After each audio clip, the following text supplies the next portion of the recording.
बच्चों, आज के क्लास में स्वागत है। अब हम आज वास्तविक संख्याओं पर संक्रियाओं के विषय में पढ़ेंगे।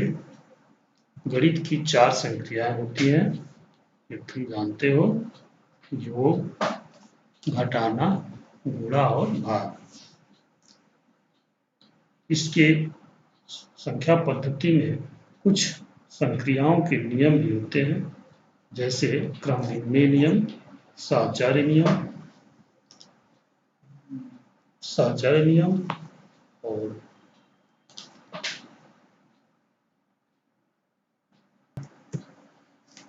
वितरण नियम, तथा एक और नियम होता है जिसको हम कहते हैं संबरक नियम। तो गणितीय संक्रियाओं पर आधारित ये 4 नियम जो है जानते हैं। इन चारों नियमों को वास्तविक संख्याओं पर जब लागू करते हैं तो देखते हैं, पहला नियम परिमेय संख्याओं का योग क्रम विनिमय नियम का पालन करता है। परिमेय संख्याओं का योग क्रम विनिमय नियम का पालन करता है। क्रम विनिमय नियम का मतलब ये होता है क्रम बदल करके भी जोड़ा जाए तो भी मान पर कोई अंतर नहीं पड़ता है। तो दो परिमेय संख्या ले लिए जाए और उनका क्रम बदल करके जोड़ा जाए तो भी मान वही आएगा। दूसरा है परिमेय संख्याओं का योग साहचर्य नियम का पालन करता है। तो साहचर्य नियम क्या है? 3 संख्याएं परिमेय संख्या ले लिया जाए और अलग अलग ग्रुप बना करके जोड़ा जाए तो भी उनके मान पर कोई अंतर नहीं पड़ता है। तो कहते हैं इसे परिमेय संख्याओं का योग साहचर्य नियम का पालन करता है। तीसरा नियम है परिमेय संख्याओं का गुणन क्रम विनिमय नियम का पालन करता है।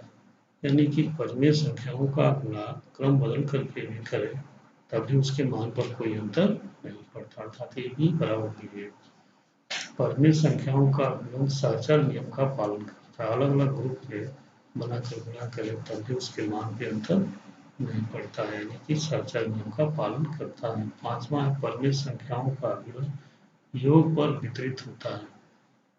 परिमेय संख्याओं का गुणन योग पर वितरित होता है, यानी दो परिमेय संख्याओं के योग पर एक तीसरी संख्या का गुणन लिखा जाए तो ये जो है इस पर समान रूप से वितरित हो जाता है। ये भी प्लस ए सी होता है, B plus C into A B plus C होता है। तो ये होता है, इसको कहते हैं परिमेय संख्याओं का गुणन योग पर वितरित होता है। छठा नियम है परिमेय संख्याएं योग व्यवकलन, व्यवकलन मतलब घटाना, व्यवकलन का मतलब घटाना, गुणन तथा भाजन के सापेक्ष समृद्ध होती है। समृद्ध होती है मतलब समृद्ध का मतलब ये होता है कि परिमेय संख्याओं का योग अगर किया जाए, दो परिमेय संख्याओं का योग किया जाए तभी परिमेय संख्या मिलेगी। दो परिमेय संख्याओं को घटाना अगर किया जाए तब भी परिमेय संख्या मिलेगी। गुणन किया जाए तभी परिमेय संख्या मिलेगी। भाजन किया जाए तभी परिमेय संख्या मिलेगी। अगर ऐसा है तो हम कहते हैं कि समृद्ध नियम का पालन हो रहा है, अर्थात परिमेय संख्याओं का योग घटाना गुणन या भाग करने के बाद भी एक परिमेय संख्या ही प्राप्त होती है। एक सातवां है इसी प्रकार अपरिमेय संख्याएं भी परिमेय संख्याओं की भांति संक्रियाएं करती हैं, लेकिन अपरिमेय संख्याएं योग व्यवकलन गुणन तथा भाग के सापेक्ष समृद्ध नहीं होती। मतलब कर रहा है कि अभी जो है अपरिमेय संख्याएं भी जो है परिमेय संख्याओं की भांति संक्रियाएं करती हैं, लेकिन इसमें थोड़ा सा अंतर यह है कि दो अपरिमेय संख्याओं को जोड़ा जाए तो कोई जरूरी नहीं है कि अपरिमेय संख्या परिमेय भी हो सकता है। दो अपरिमेय संख्याओं को गुणा किया जाए तो जरूरी नहीं है कि परिमेय या अपरिमेय हो, परिमेय अपरिमेय दोनों हो सकता है। इसलिए ये जो समृद्ध नियम का पालन नहीं करते हैं। अपरिमेय संख्याओं ये संक्रियाएं समृद्ध नियम का पालन नहीं करती हैं।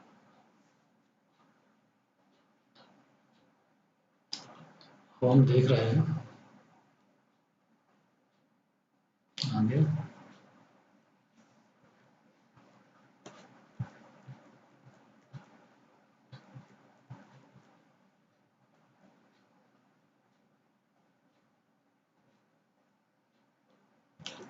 परिमेय इसी प्रकार अपरिमेय संख्याएं भी संक्रियाओं के सापेक्ष समृद्ध नहीं होती है।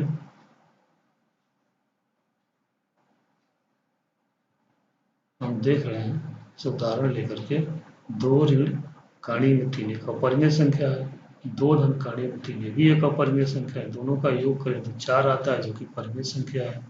तो अपरिमेय धन अपरिमेय बराबर परिमेय, अपरिमेय धन अपरिमेय बराबर अपरिमेय आता तब तो क्लोजर प्रॉपर्टी या समृद्ध होता, योग के सापेक्ष, लेकिन ऐसा नहीं है।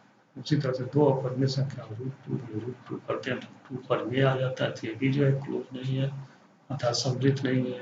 2√2 ये भी जो है देख रहे हैं 2√2 करते हैं, भाग करते हैं तो √2 से √2 कटिए 2 आ गया जो कि परिमेय है।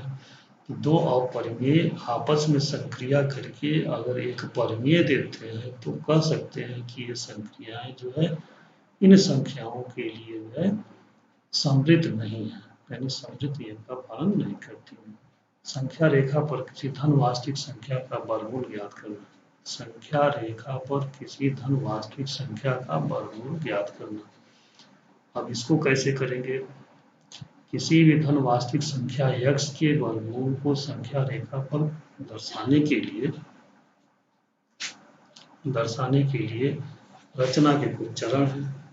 सबसे पहले संख्या रेखा पर AB, देखो AB बराबर x मात्रक ले लिया, AB की लंबाई कितनी है, x मात्रक है, यहाँ से लेकर यहाँ तक x मात्रक है।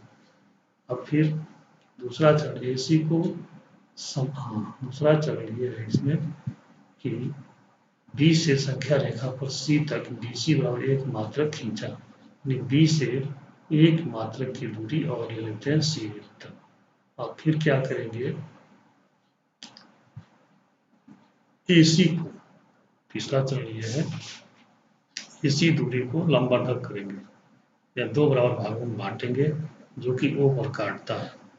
AC को 2 बराबर भागों में बांटेंगे जो कि O पर काटता है। अब O को केंद्र मान लेंगे, OA, OC या OD को त्रिज्या लेकर के एक अर्धवृत्त खींचेंगे, एक अर्धवृत्त लंबा प्रकार की सहायता से खींचेंगे जो कि C पर मिलेगा, यानी कि ADC एक अर्धवृत्त होगा। फिर B पर एक लंब खड़ा करेंगे, B पर क्या करेंगे, एक लंब खड़ा करेंगे जो कि अर्धवृत्त को D पर काटेगा। DD की लंबाई ही हमारा अभिष्ट हल होगा। DD की जो लंबाई होगी, जो संख्या ABX लिया गया था उसका वर्गमूल हो जाएगा √x, AB की लंबाई √x होगा। इसको हम रचना से ऐसे करेंगे और उपपत्ति में जाए अगर करेंगे, इसको हल करेंगे तो हम देखेंगे कि त्रिभुज OBD एक समकोण त्रिभुज है, AC बराबर AB प्लस BC बराबर x प्लस 1 होगा। देखो AC जो है AC कितना होगा, यहाँ से AB तक x है और यहाँ से +1 है तो x प्लस 1, AC बराबर x प्लस 1 हुआ। OA बराबर OC बराबर AC/2, देखो OA OC बराबर क्या होगा, x प्लस 1, पूरा ये दूरी x प्लस 1 है और ये OA जो आधा है तो x प्लस 1/2 होगा और यही x प्लस 1/2 OD के बराबर होगा, क्योंकि अर्धवृत्त की त्रिज्या OA भी है, OC भी है और OD भी है, प्रत्येक वृत्त की त्रिज्या है।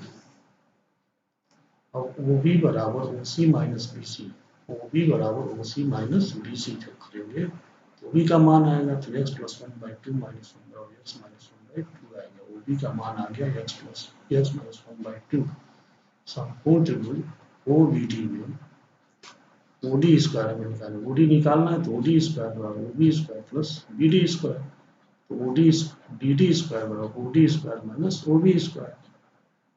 फिर यहाँ मान रख देंगे, OD का मान x प्लस 1/2 है और OB का मान x माइनस 1/2 है, दोनों को स्क्वायर करेंगे, हल करेंगे तो हल करने पर हमारा रिजल्ट आएगा x, BD स्क्वायर बराबर हो जाएगा x, तो BD बराबर हो जाएगा कर्ण में x, यही निकालना था। वर्गमूल संबंधी उपयोगी सरल समीकरण है। माना AB धनात्मक वास्तविक संख्या है, माना ये भी धनात्मक वास्तविक संख्याएं हैं। देखो कुछ वर्गमूल या कड़ी संबंधी कुछ नियम है, उनको जानो। तो ये और भी धनात्मक वास्तविक संख्याएं हैं। फर्स्ट, कड़ी में अगर ए बी लिखा हो तो इसको हम कड़ी में ए गुणे कड़ी में बी लिख सकते हैं। सेकेंड, कड़ी में होल कड़ी ए बाई बी लिखा हो तो अलग अलग इसको लिखेगा, कड़ी में ए बटे कड़ी में बी। थर्ड देखो, ए प्लस कड़ी में बी, दूसरे क्वेश्चन में ए माइनस कड़ी में बी लिखा हो तो वर्गांतर सूत्र से इसका वर्ग ऋण इसका वर्ग बी का वर्ग। तो जब कड़ी में ए का वर्ग करेंगे तो ये हो जाएगा, कड़ी में बी का वर्ग करेंगे तो बी हो जाएगा। वैसे ही ए प्लस कड़ी में बी कोष्टक में ए माइनस कड़ी में बी को भी हम लिख सकते हैं। देखो इसका स्क्वायर में वर्गांतर में से ए स्क्वायर, इसका वर्ग होगा तो हो जाएगा माइनस बी। पांचवा देखो, एक क्वेश्चन में कड़ी में प्लस कोण में बी, दूसरे क्वेश्चन में कड़ी में सी प्लस कड़ी में डी है। अब इसका गुणा करेंगे, देखो इसकी भी कड़ी समान है, इसकी भी कड़ी में समान है, तो दोनों का आपस में मिला हो जाएगा तो कड़ी में सी हो जाएगा। फिर इसका गुना जब इसमें होगा तो कड़ी में एडी हो जाएगा, इसका गुना जब इसमें होगा तो कड़ी में बीसी हो जाएगा, इसका गुना जब इसमें होगा तो कड़ी में एडी हो जाएगा। तो कड़ियाँ समान है, सब दो घात की हैं, इसलिए जो है समान घात की कड़ी है, इसलिए अंतर गुणा हो जाएगा। छठा देखो, कड़ी में ए प्लस माइनस कड़ी में बी का होल स्क्वायर है, जब इसका वर्ग करेंगे तो वर्ग होल वर्ग वाले फार्मूले से ए प्लस बी के होल वर्ग वाले से इसका जब वर्ग करेंगे तो ये हो जाएगा। फिर इन दोनों का गुणनफल का दुगना होता है, तो इन दोनों का गुणनफल क्या होगा, कड़ी में ए बी हो जाएगा, दुगना कितना होगा 2, प्लस माइनस है तो प्लस माइनस 2 कड़ी में ए बी, फिर इसका जब वर्ग करेंगे तो बी हो जाएगा, ए प्लस माइनस 2 कड़ी में ए बी प्लस बी हो जाएगा। अब प्रश्नावली 1.5, प्रश्नावली 1.5 जो है देखें, औचित्य देते हुए निम्नलिखित को परिमेय या अपरिमेय संख्याओं के रूप में वर्गीकृत कीजिए। औचित्य देते हुए क्या औचित्य है ये बताना है। जैसे देखो कड़ी में 196 है तो 196 को लिख सकते हैं कड़ी में 14 गुणे 14, और 14 का घात 2 होगा तो ये कड़ी से बाहर हो जाएगा, यानी कि ये 14 का जो है ये 196 जो है 14 का वर्ग है, अर्थात 196 का वर्ग कितना आएगा 14 आएगा, जो कि परिमेय संख्या है, 196 पूर्वक संख्या है। उसी तरह से इसको करें 3 कड़ी में 18 को, तो 3 कड़ी में 9 गुणे 2, तो 9 गुणे 2 देख रहे हैं, 9 जो है पूर्वक संख्या है, 3 गुण के निकल जाएगा, 3 गुणे 3 गुणे 2 हो जाएगा, 9 कड़ी में 2। अब 9 कड़ी में 2 है, 9 तो परिमेय संख्या है और कड़ी में 2 अपरिमेय संख्या, अपरिमेय संख्या से परिमेय संख्या गुणा करेंगे तो रिजल्ट क्या मिलेगा, अपरिमेय मिलेगा, अर्थात यह अपरिमेय संख्या, परिमेय गुणे अपरिमेय बराबर होता है अपरिमेय। फिर उसी तरह से थर्ड है कड़ी में 9/27, 9 भी पूर्ण वर्ग है, 27 जो पूर्ण वर्ग नहीं है, इसको लिखेंगे 3 का स्क्वायर, देखो नीचे लिखेंगे 3 का स्क्वायर गुणे 3, 3 का स्क्वायर 3 का स्क्वायर कट गया तो हो गया कड़ी में 1/3, इसको हम लिख सकते हैं 1 कड़ी में 3, और कड़ी में 3 क्या है अपरिमेय संख्या है, तो परिमेय का ये क्या है परिमेय, परिमेय बटे अपरिमेय बराबर क्या होता है अपरिमेय, भी अपरिमेय हो गया। इसी तरह से 28 बटा कड़ी में 28 बटा 300, कड़ी में 343 है तो 28 को लिख सकते हैं 2 गुना 4, 2 का वर्ग में 7, और 343 में से 7 का वर्ग में 7, तो हम देख रहे हैं कड़ी में 7 ऊपर भी कड़ी में 7 नीचे भी, तो कड़ी में 7 कड़ी में 7 से कट जाएगा, बचेगा क्या, देखो ये 2 का वर्ग है तो बाहर निकले 2 हो जाएगा, 7 का वर्ग है 7 बटे 7 परिमेय संख्या है, क्योंकि परिमेय संख्याओं का भाग भी परिमेय संख्या होता है। अब दूसरा सवाल इसका, कौन परिमेय संख्या है और कौन अपरिमेय संख्या इसे बताना है। तो आसान चीज है, देखो इसमें जो है 2 तो परिमेय है और ये अपरिमेय है, तो एक परिमेय और एक अपरिमेय, इन दोनों का घटाना भी क्या होगा अपरिमेय होगा। यहाँ देख रहे हैं इसको हल करेंगे तो -23 कड़ी में 23 और प्लस कड़ी में 23 कट जाएगा तो क्या बचेगा 3, जो परिमेय संख्या है। यहाँ देखो कड़ी में 7 से कड़ी में 7 कट जाएगा, 2/7 बचेगा तो क्या बचेगा होगा परिमेय हो जाएगा। यहाँ देखो एक गोटे कहानी में 2 है तो ये अपरिमेय हो जाएगा, 2 पाई है तो ये अपरिमेय हो जाएगा, क्योंकि पाई अपरिमेय है। तीसरा सवाल, निम्नलिखित संख्याओं में से प्रत्येक व्यंजक को सरल कीजिए। अब इसे सरल करना है, सरल करने के लिए इसका इसमें गुणा करेंगे, जो आएगा हो जाएगा। देख लो सब में हल क्या हो रहा है, फिर जो नहीं समझ में आएगा तो चौथा सवाल देखो, निम्नलिखित को सरल कीजिए, फिर यहाँ भी सरल ही करना है, इसे भी हल किया है हमने। पांचवा सवाल है, आपको याद होगा कि पाई को एक वृत्त की परिधि और व्यास के अनुपात से परिभाषित किया जाता है, अर्थात पाई बराबर C/D है। यह इस तथ्य का अंतर्विरोध करता हुआ प्रतीत होता है कि पाई अपरिमेय है। इस अंतर्विरोध का निराकरण आप किस प्रकार करेंगे? क्योंकि पाई बराबर C/D होता है, हम जानते हैं, वृत्त की परिधि और व्यास का अनुपात है, और अनुपात जो है परिमेय होता है, हम ये जानते हैं। तो प्रथम दृष्टया हम देखते हैं तो लगता है कि पाई एक परिमेय संख्या है, लेकिन जो उसका भाव है वो बताता है कि नहीं, पाई एक अपरिमेय संख्या है, क्योंकि वृत्त की परिधि और उसका जो व्यास होता है, इनके बीच का जो संबंध है वो निश्चित नहीं है, अनिश्चित हो सकता है, एग्जैक्ट नहीं हो सकता है। ऐसी अवस्था में वो अपरिमेय संख्या है। छठा है, संख्या रेखा पर कर्ण में 9.3 को निरूपित कीजिए।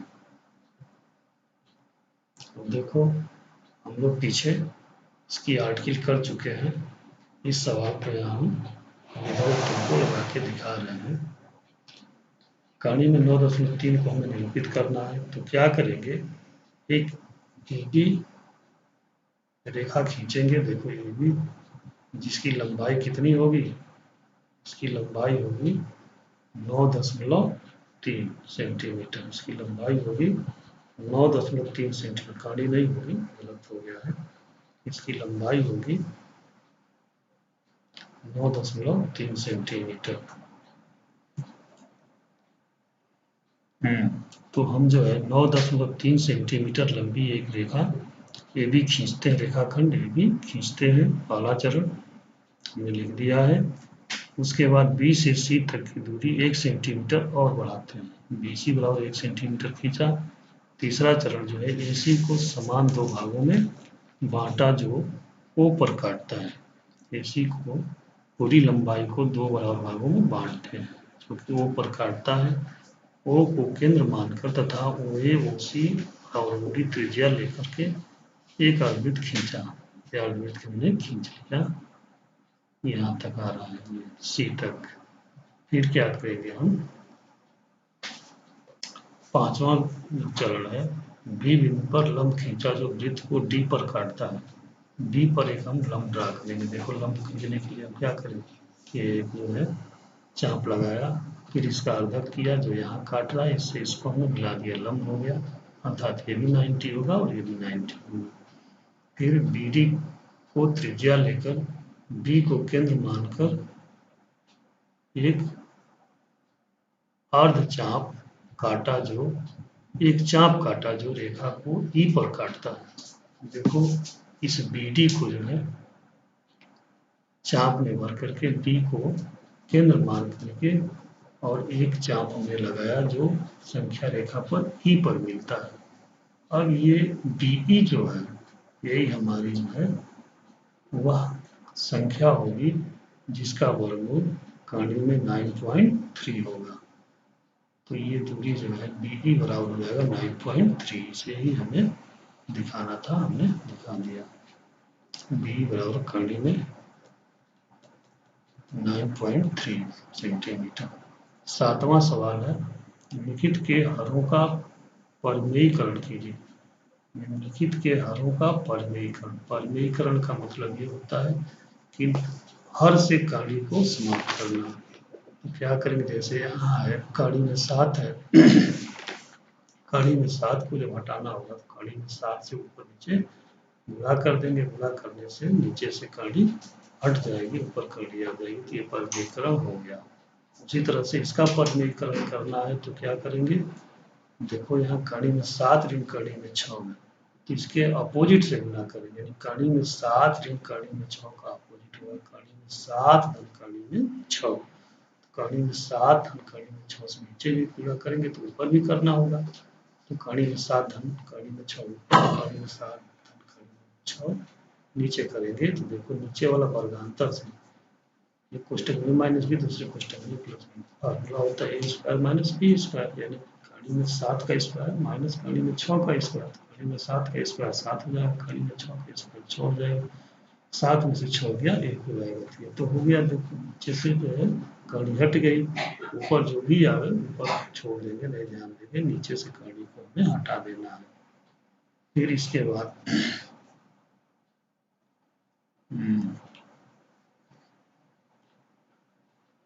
मैं नीचे समझाते हुए लिख दिया है, परिमेयीकरण का अर्थ यह है कि किसी भिन्न के हर में से कड़ी को हटाना, और इसके लिए अंश और हर में हर के संयुग्मी, संयुग्मी का मतलब उसका विपरीत, अगर प्लस है दोनों पदों के बीच में प्लस है तो दोनों पदों के बीच में माइनस से गुणा करेंगे, दोनों पदों के बीच में माइनस है तो दोनों पदों के बीच में प्लस से गुणा करेंगे। जैसे a प्लस रूट बी का संयुग्मी a माइनस रूट बी होता है, इसी विधि का प्रयोग करके अन्य प्रश्नों को हल करो।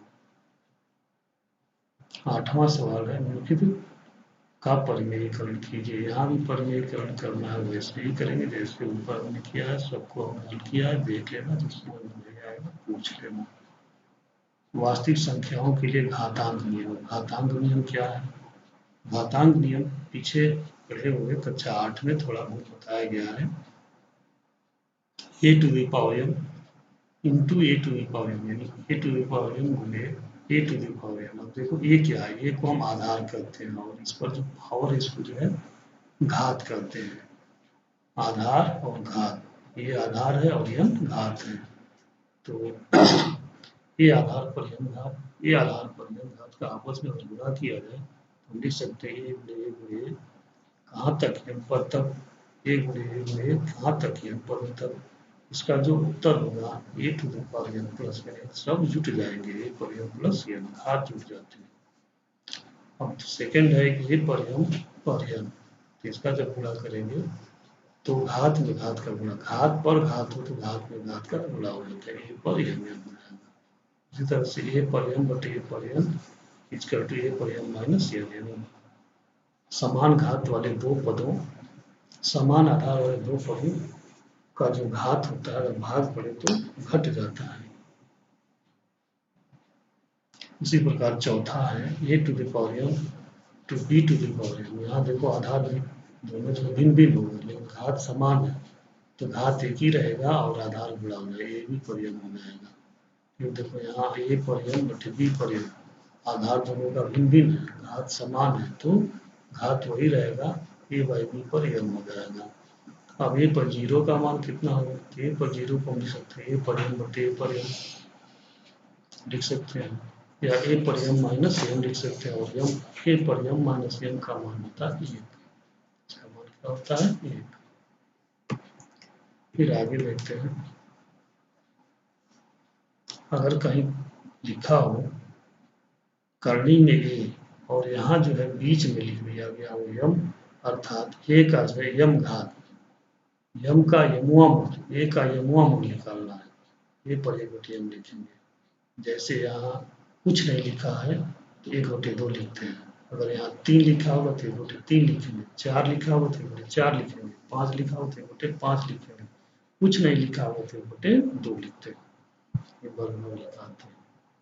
और प्रश्नावली 1.6 मान ज्ञात कीजिए, 64 पर 1/2, 32 पर 1/5, 125 पर 1/3, मान ज्ञात करना है तो क्या करेंगे, अब देखो यहाँ 64 है, 64 को लिख सकते हैं 8 पर 2 पर 1/2, 8 पर 2 पर 1/2 लिख सकते हैं, और जब घात पर घात है तो घात का घात में गुणा हो जाता है, तो 2 में 1/2, 2 से 2 कट जाएगा, बचेगा क्या 8, 8 पर 1 8 हो जाएगा।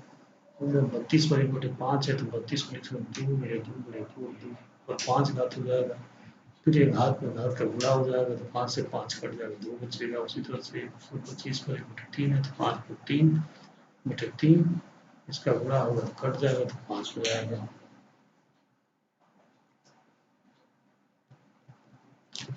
ऐसे ही मान ज्ञात कीजिए, 9 पर 3/2, 32 पर 2/5, 16 पर 3/4, 125 में 1/3। इसको भी हम ऐसे ही ज्ञात कर लेंगे। हमने हल किया है, देख लेना, जो समझ में नहीं आएगा पूछ लेना। ऐसे ही ऐसा तीसरे था। तो कहने का तात्पर्य ये हुआ कि हम लोग जो है संख्या पद्धति से संबंधित सभी प्रश्नावलियों के सवालों को हल किया, जो भी उसमें आर्टिकल थी उसको हमने बताया। इस वीडियो को तुम लोग बार बार देखना, देखने के बाद से पीडीएफ को देखना, किताब को देखना, उसके बाद भी समझ में नहीं आता है तो फिर हमसे तुम लोग संपर्क कर सकते हो, पूछ सकते हो। अगला अध्याय फिर अगले लेक्चर में हम लोग पढ़ेंगे। तब तक के लिए धन्यवाद।